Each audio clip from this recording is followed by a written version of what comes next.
I want to be going to share a message, and I entitle it "Changing Your World." And I'm going to share a few things that happened this week. I was playing crib on Monday with a fella from our church, and my phone went off, and I had to do a funeral in Melfort on Friday. The connection to this church is that this fellow was Jerry Lynn's nephew. And so I want to share with you a little bit of the story about that in just a second. But we got a video here. Let's see if they got it there. I want you to just listen to this, watch this video.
I've been reading a leadership book, and it really challenged me in one part. It says, so many times we're trying to build churches when we ought to be building people.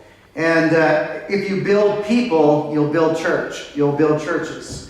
And so one of the things that even hopefully is a shift in my life is more building people. And some of this stuff that was in this video kind of even spoke to me. How many sometimes you just feel like you're too busy to actually get together with somebody else? You ever get that? Somebody's listening to me on Facebook Live with their volume on, and it's anyway, sorry. So how many have you ever felt like you're just too busy?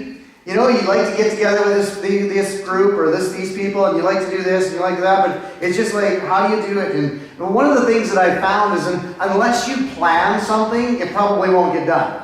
And so, if you phone somebody and make a date and say, okay, we're going to get together on Thursday at 1 o'clock, or maybe you have to get together at night at 7 o'clock, and when you make a date, then guess what? That's when it happens. And so you have to plan to do some of that stuff. And what if, in discipling, what if we actually loved each other and went out and loved each other a little bit more, hung out with each other a little bit more, imparted into each other a little bit more? How would that change us?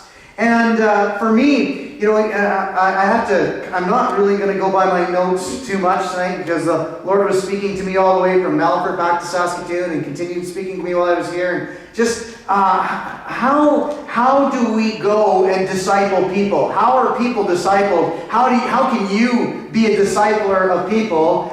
What is a disciple? All these different things are going through my mind, and that's kind of what I want to focus on tonight. But I want to share with you the story of the man that I had a funeral for on Friday. He was 43 years old. His mom and dad both died of alcoholism. He died of alcoholism. In fact, just a couple of weeks ago, he was in Dominican Republic. He may have caught a bug over there, and as they were treating it and stuff like that, his kidney shut down, his liver shut down, and just gone in a moment. And just a few weeks ago, so let me go back. When he was at Jerry Lynn's funeral, he was here and heard the gospel with us that day. You know, when we preached at Jerry Lynn's funeral. Then a few weeks ago, I was asked to do another funeral, and this fellow was like a second dad to this man. And little did we know that just 5 weeks later, that we would be there again. And this individual, I'd never been. I'm even a little leery to share this, but because we're on Facebook Live, and this could go all over the place, but whatever. This man at the last funeral I was at, I had done the graveside service. He got out there and he took a flask of vodka and put it on the casket and said, "Hey, go have a glass with my parents." And what I didn't know that had happened, that I found out just this week, is he went from that funeral and he said to his wife, "I like that minister. I like that guy." And when he passed away on Monday morning, they called Jerry Lynn's husband and said, "We want his phone number. Can you give us his phone number? This is happening. This is the guy we want to do the funeral." And so as I met with the wife on Thursday, this is a couple that have a totally different lifestyle than I am accustomed to, probably that you're accustomed to. In fact, yesterday I was invited to go to a party at Candle Lake in honor of this guy, where there would be lots of a drink served that's not water or Coke. All right, just this big party. And I said, "Well, I don't drink." "That's okay, Kevin. You can just come hang out with us." And it was just it's just this amazing connection that God's been able to give me with this family. And you know what? Had I not been so busy, I probably would have went. And for the first time ever, I used a scripture at a funeral. And let me just show you the scripture. It's in Mark chapter 2. You will, the one thing I found out about this man is, even though he drank a lot of alcohol, he was a plumber, had a business up at Candle Lake, in the plumbing business. His heart, everybody, this was a full funeral. People in the balcony, and everybody that I talked to said this guy had the biggest heart. So he did not exclude people. In fact, he included people. And as I was at the funeral on Friday, and I'm asking the Lord, even on Thursday, what do I speak? I've never used this before, but in Mark chapter 2, verses 15 to 17, "And it happened that Jesus was reclining at the table of his house, and many tax collectors and sinners were dining with Jesus and his disciples. For there were many of them, and they were following him. When the scribes of the Pharisees saw that he was eating with the sinners and tax collectors, they said to his disciples, 'Why is he eating and drinking with tax collectors and sinners?' And hearing this, Jesus said to them, 'It is not those who are healthy who need a physician, but those who are sick. I did not come to call the righteous, but sinners.'" That's the scripture I used at his funeral. Because I found out a few things, or one particular thing a few years ago. Every one of us, whether we're following Jesus or we're not following Jesus, we are created in the image of God. That means that every one of us, there are attributes within our life that is a reflection of our Creator, God. And here in this man's life is a reflection of God that he actually accepts and brings. It includes everyone. I want you to know that Jesus is inclusive. He's not exclusive. It's not just this exclusive club.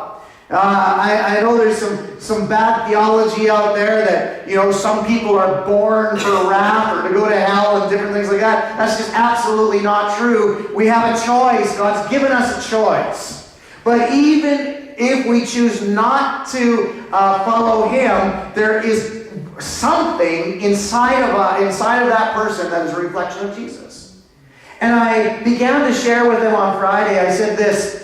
I said, isn't it amazing how Jesus, this holy person, And if you read this, I didn't point this out to them, but look at what it says in verse 15. He was reclining at the table, listen to this, in his house. I don't know if you saw that. Jesus was reclining in his house. Did you know that Jesus had a house? And that Jesus invited all these people that are shunned by religion into his house. And I was able to share on Friday. I used the whole thing, and I said, have you felt like these people were shunned, ostracized by religion? Have you ever felt pushed away by religion, I said? I want you to know that Jesus accepts you. I don't know how many people were there. 400 people? Could be, I don't know. Jesus accepts you. Have you ever felt ostracized by religion? I want you to know that Jesus loves you. And he's included you. And isn't it amazing that Jesus sat with tax collectors, people who were hated, and tax collectors are still hated. Have you done your taxes this year? Tax collectors are still hated. And sinners. Why would a most holy God do that? And, sometimes I think people feel that, Kevin, you're a pastor, and you get these opportunities. I want you to know that I'm just a normal guy like you, and you get these opportunities too. Every one of us has these, and that's the whole message tonight. I call this Changing Your World. There is a verse in Matthew chapter 28, and that's where we're going to base everything out of. You know this, it is the Great Commission.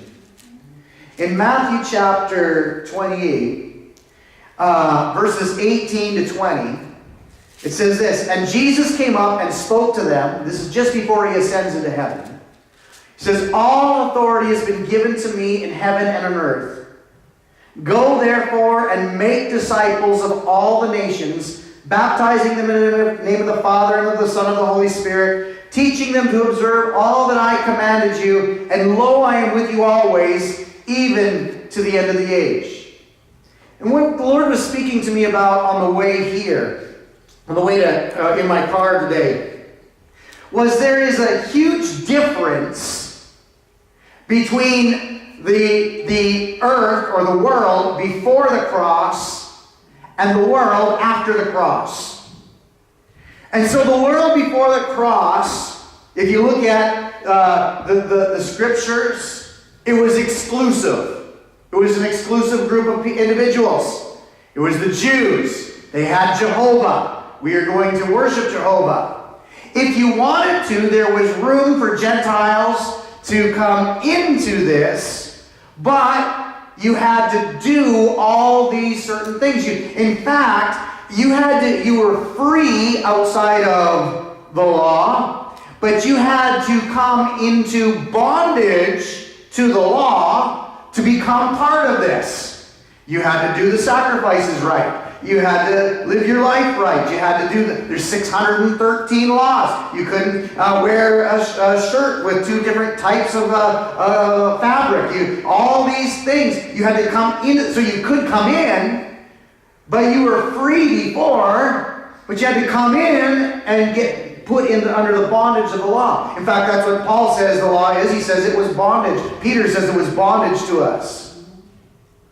And so there's this whole scenario before the cross that Israel lived, and it was exclusive to Israel.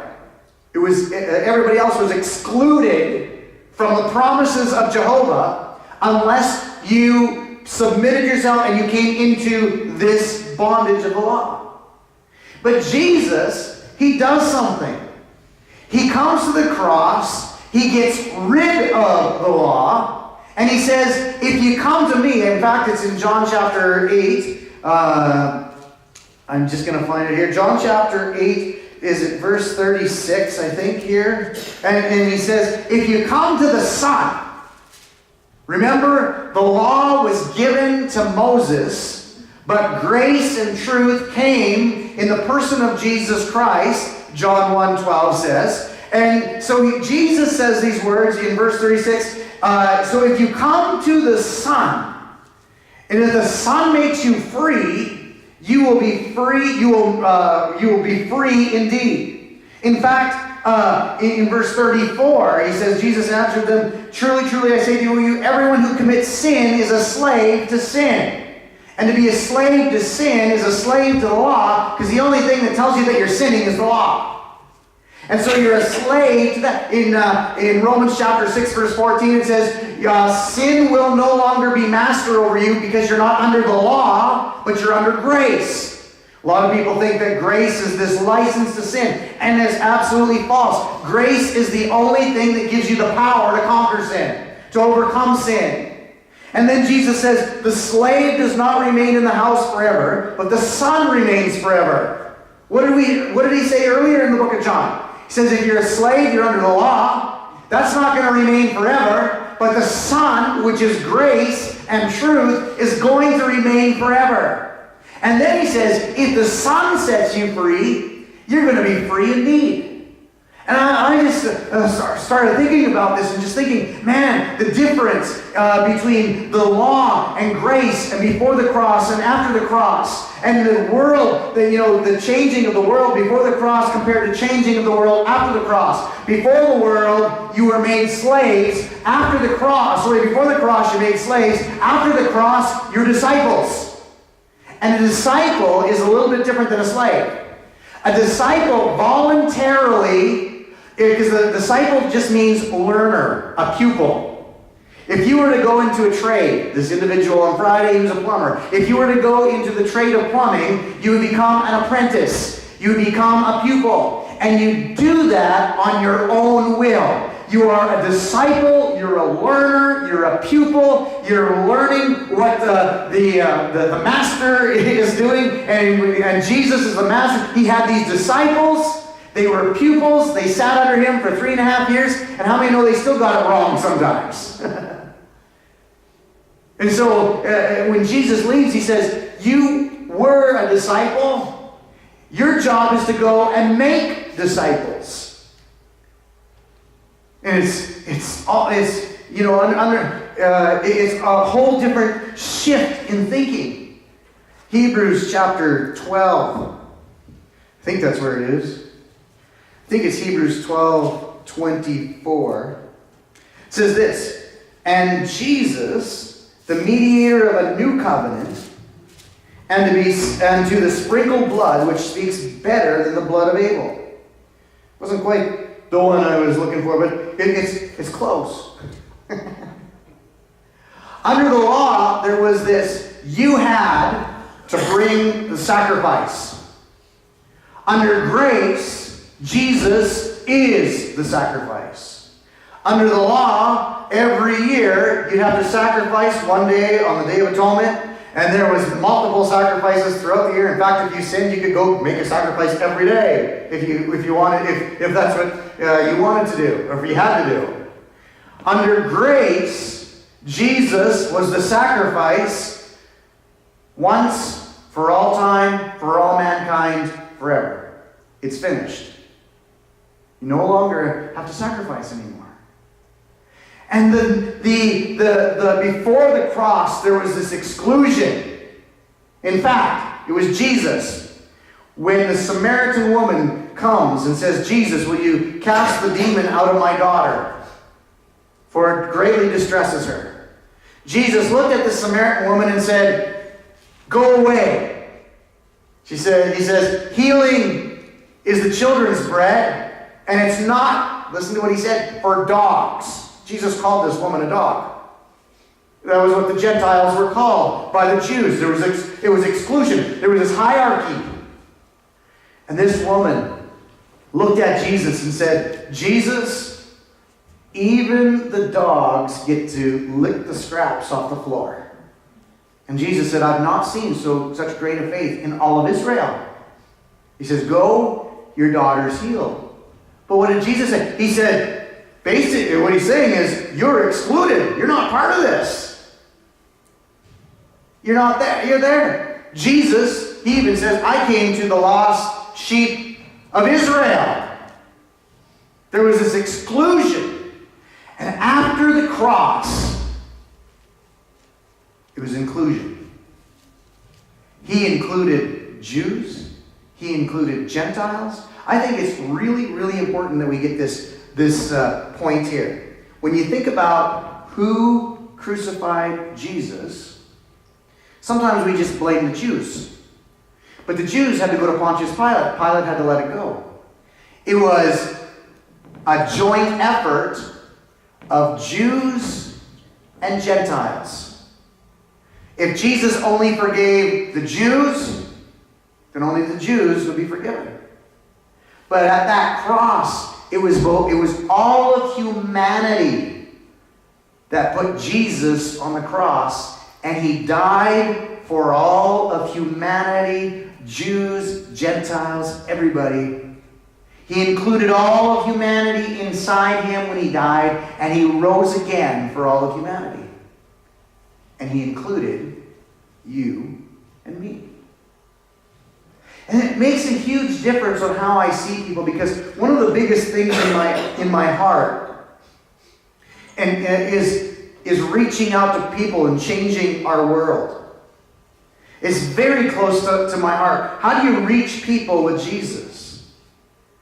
I was given an opportunity on Friday to reach so many people for Jesus.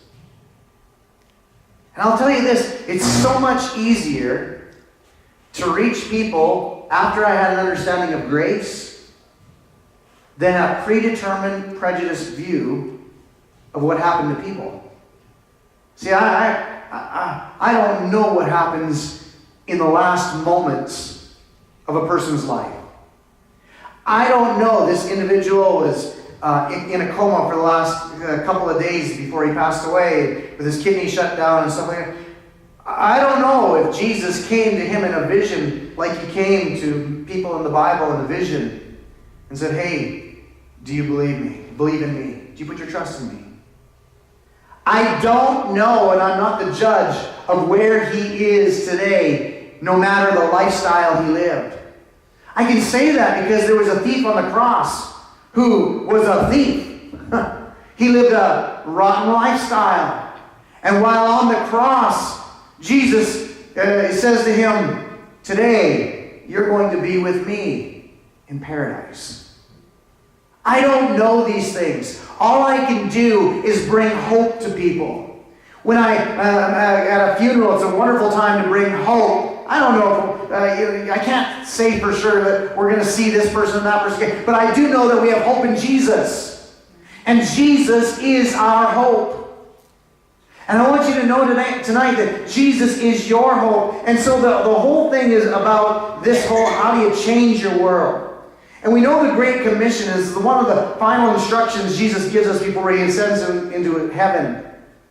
And I want you to know it's written to the disciples, but you and I are disciples of Jesus. If we're pupils of Jesus, if we're learners of Jesus, just being here tonight, most of us would consider ourselves disciples of Jesus. I'm a learner. I'm a pupil. I want to know more. I want to do the things that Jesus did. Hopefully we're all disciples. And Jesus gives us these final instructions. He says, "Go and make disciples of all nations." And you do it in grace. You go and include people, or you go and there's something a little subtle in this passage. Did you notice what Jesus didn't say that we often preach in the church? Jesus never said, "Go and get people to say a sinner's prayer." He actually never said, "Go and save sinners." He said, "Go and make disciples." Do you know that there's people sitting in churches, or you know that there's people sitting in churches that believe in Christ Jesus, but they have yet to be a disciple? They're not a pupil. They're not a learner. They're not going out and doing the things Jesus did. They're not praying for the sick. They're not casting out demons. They're not doing any of these things that Jesus did. They're not loving people. They're not giving grace to people. They're not bringing peace, but they believe in Jesus. And he says, "I want you to go and make disciples." An apprentice. And I used to think that I was a disciple of Jesus when I got born again. When I got born again, I was called to be a disciple. And yes, I was called to be a disciple. But only when I began to learn.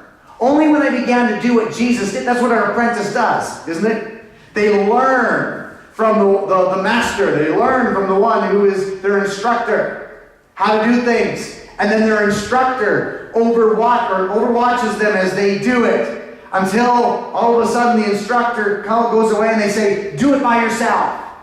And when you think about the life of Jesus, Jesus lived on this earth 33 years. He has disciples for 3.5 years, and he's teaching them how to do the things he did. In fact, there were times when Jesus was on the earth, he sat back and he said, okay, you guys do this. In fact, you'll find it in Luke chapter 10, he sends 70 out and he says, I want you to go to all these cities, I want you to heal the sick. And they come back rejoicing because they're able to do what Jesus did. They said the demons are cast out, people are healed. And Jesus said, I saw Satan fall like lightning when you were doing this. I saw his domain fall. And Jesus was still there until the point when Jesus ascended into heaven and his last words were, you've got all you need, you go do this. And I want you to know that you've got all you need within inside of you. You've got Jesus, you've got everything you need to go and do this and be a disciple who makes disciples. But we're not just to be disciples. Jesus says to go make disciples in the whole world. And if we just stop right there, we might become overwhelmed. How? Do I go into all the world when I'm in the middle of Saskatchewan? How do we do that? And if we think it's impossible, but then I say, or is it? And I think we need to redefine what our world is. To be honest, I think we need to redefine what our world is. When we think of the world, we generally think of this place called Earth, this planet called Earth, where 8 billion people live. And we're like overwhelmed. How are we going to get this message to 8 billion people? And if we think of the world in that type of thinking, you can see how easily it is to become overwhelmed with a great commission to go into all the world. But I want to break it into a smaller piece, that it doesn't matter if you are going to school, if you've got a job, if you're at home, if you're a grandma or a grandpa here tonight. I'm going to break it down into a smaller piece for each of us here, because it doesn't matter how young you are, it doesn't matter how old you are. When you have a different perspective of what the world is, then the Great Commission isn't so difficult, it becomes easy. It's not impossible, it's possible and very doable. A few years ago, right here in Saskatoon, I was at a Michael W. Smith concert. They were promoting World Vision. And they had one of the sponsored children who's traveling with them. He's a young man now who had been sponsored through World Vision there at that night. And his testimony was incredible. But at that concert, this statement was said. It made me think. It says, you might not be able to change the world, but you can change one person's world. Or you can change the world for one person. You might not be able to change the world, but you can change one person's world. I thought about that for a long time, and it's true. Students, you guys have classmates that are struggling and going through different things. They have anxiety, they have depression, they're thinking all sorts of different thoughts. I know this because I've got kids in high school that come back and tell me all these things that their friends are saying and thinking. When you think about the world, it's impossible to go out, but what about that person in your school that's struggling with depression, not liking themselves, thinking they're ugly? You can change that one person's world. The fact is, we all live on this world we call Earth, but within that world, we all live in our little worlds. We all have our own world. And your world is not like my world. My world's not like your world. In fact, even in a husband and wife relationship, our worlds connect together, but we actually have some different worlds. And now get this, the world you live in, even though we live in the same country, it's a different world that I live in than you live in. Some of you live in small towns, Hepburn and Rostern and Newenlog and all these places. Some people live in Warren, some people live in Saskatoon, some people live, wherever you live. But even within that, your world's different. I didn't see one of you guys driving with me to Melbourne this morning and driving here this afternoon and then starting the service up. And I know now our worlds are interconnected because you came and we're joining together. But as soon as we leave this service, our worlds are going to separate again. We live in different worlds individually. Do you see what I'm saying?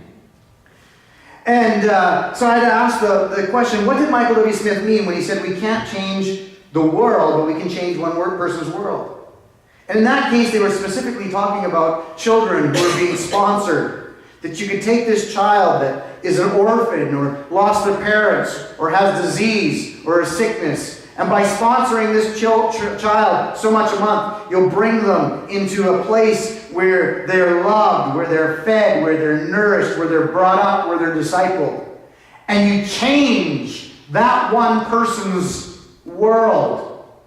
That one person may have only grown up to be 15 and then died of starvation, but because you sponsored that child's going to make it and be successful in that country. You've changed one person's world.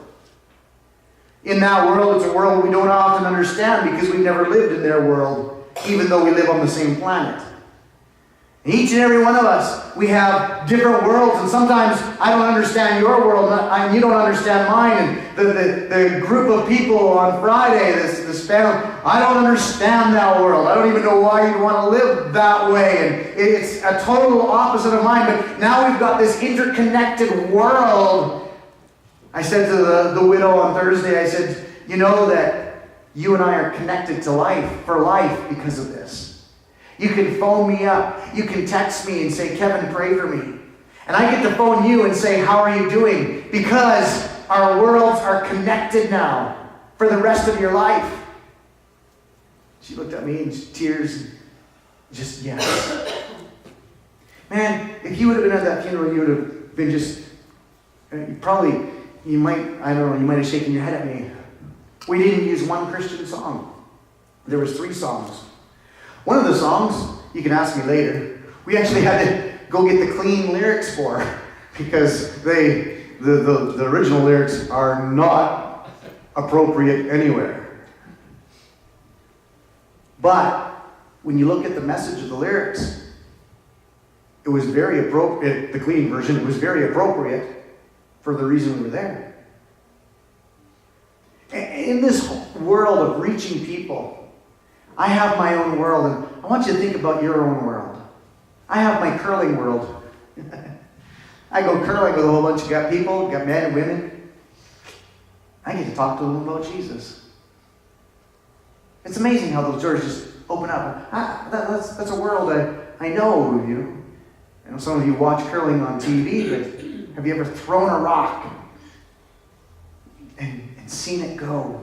Hit the broom, and you got all these curling terms. I remember when I first started curling, a guy got mad at me. I didn't realize there was curling etiquette. Some of you curlers know there's curling etiquette. So my buddy was across the ice, and I would walk across the ice. Apparently, you're not supposed to do that when the other guy's getting ready in the hack and he's ready to shoot. And he told the person on my team, "You tell him to stop that." Oh, sorry. You have to learn curling etiquette. You have golf etiquette. You have all these different things. I have my Tim Hortons world. Every Thursday, I go to Melbourne and I have my men there. I have my Tim Hortons world. I was there on Thursday and Friday this year. We got to share about Jesus. I have my church world. I have a church world here, and I have a church world in Melfort, and we're connecting all together. I have you. I have my family world that's, how many know that your family's normal and your spouse's family is just a little bit off? Right? Yeah, oh, look at those hands. Yeah. They didn't grow up the same way you did. And you're like, I don't even know how you do that, My family's normal. I have to admit that. My wife's family, they're great people, but they're not quite the same as, but they think I'm weird, so, it's a different world. But you bring these worlds together. Nobody else's world is exactly like mine. And when Jesus is speaking to us as the disciples to go into all the world, here's what he's saying. Go into your world. What's your world? Where's the place that you work? The place that you work is your world. The place that you live. Some of you live in condos or apartments, or that's your world. But with your family, that's your world. He's saying, go into your world and make disciples in your world. And as you make disciples, your world begins to expand. Young people, right now, your world includes school. And you can make Jesus disciples in your school. You can be a difference maker in your school among your friends. Adults, you've got your own world. Your job, your friends, your hobbies, all these things that you get together. Go make disciples in your world. Be a difference maker around the people you're around. Be a difference maker to the people that you're around. I was encouraged when I sat with the widow of this funeral this week. I was actually encouraged again this morning as somebody came up to me and from our own church, and she said to me, Kevin, I didn't know what you were going to say at that funeral because of the way this man lived his life. But she said you did a great job. But when I sat with the widow of the funeral this week, I don't understand the world that they live in. I don't understand partying and drinking every day. It's not my world. It's foreign to me. Our lifestyles don't match up, and we're completely opposite. But our lives intersected. Not just at that funeral, a couple funerals before, in fact, at Jerry Lynn's funeral. And there was a connection with this young man who said, I like that minister. And when he passed away only a few weeks later, she said to me, Kevin, I knew who I was going to get. In a day and age where many people in that kind of lifestyle don't get any minister, they just do it at a community hall and get. She said, I wanted you. Our worlds collided and intersected. And God's opened doors, but it's just not me. He's opened doors for you. I wasn't looking for it. I wasn't pushing my way into their world. If I had pushed my way into their world, I would likely have been pushed out. But God made a way for me to naturally enter into their world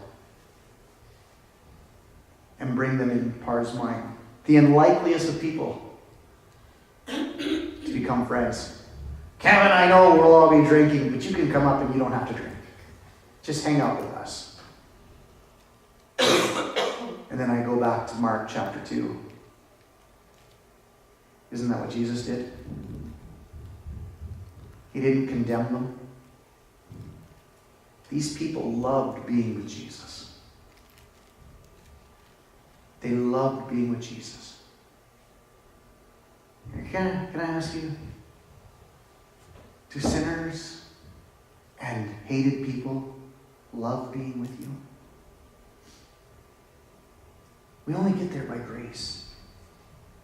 Last point is that your world's always changing.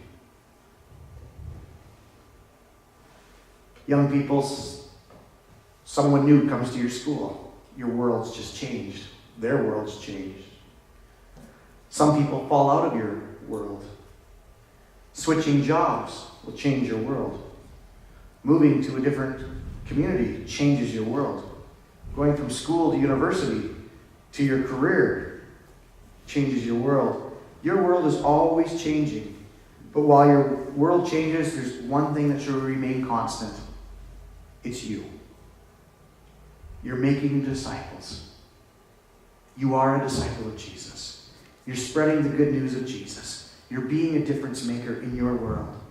Paul said this, I become all things to all people so that I might win some. Paul was a difference maker in his world. He was a disciple who made disciples. He was influential everywhere he went. I want you to know today that you have that same potential within you. You're the influencer in your world. You don't gain influence by pushing your way into people's lives. You gain influence by loving and caring for people. God's called you to be a difference. God's called you to make a difference. God's called you to be a disciple, which is a learner, which is a pupil. He says, I want you to do the things I did. And I think we look at the things Jesus did and we say, man, I wish I was like Jesus. I wish I would raise the dead. I wish I'd open the eyes of the blind. I wish I could see somebody's withered arm just come out and be healed. I wish I could walk on water. I wish I could calm the wind and the storms and the seas just by, that's what I want to do. Do you know what else Jesus did? In fact, in this verse, he says, he ate and drank with tax collectors and sinners. He accepted those that the religious people pushed away. Don't push people away. Bring them in. Love them. Care for them. And don't give up, because there's